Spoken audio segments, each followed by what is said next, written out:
Beautiful, that was great. Can we just try a couple other things?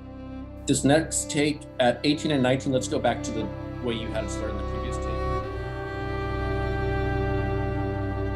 Where do you usually do your work, thinking pre-pandemic? So usually I do my work at my studio. So I have like a private studio set up and I do most of my composing there.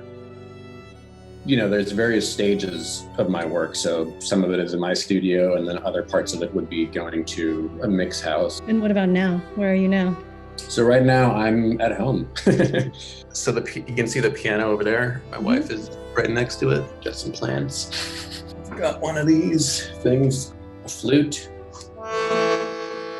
One of the things that's different when you're working remotely, one cellist recording a part and he's phrasing it the way he wants to. I can't quite know how it's going to work out until I have someone in front of me doing it. And then I'll usually have to send that to the next musician who's recording. And then what happens? It's kind of like, is it like a game of telephone? Exactly, yeah.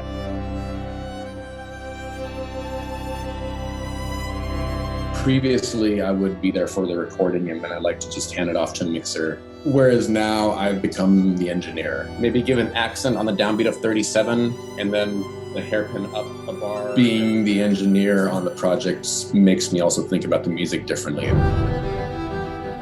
It forces me to find inspiration other ways. Try 37 starting a little softer.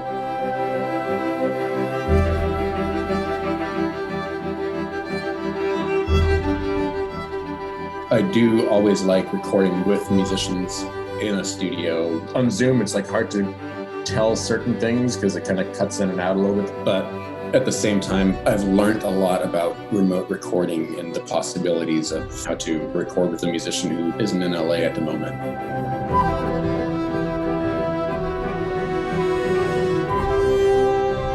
When I first started getting into film scoring, it was just a very different world technologically, you know. This would not have been possible at all. How do you think this experience is going to change the way you work? I think I'll have a newfound appreciation for the luxury of being in a room with musicians again.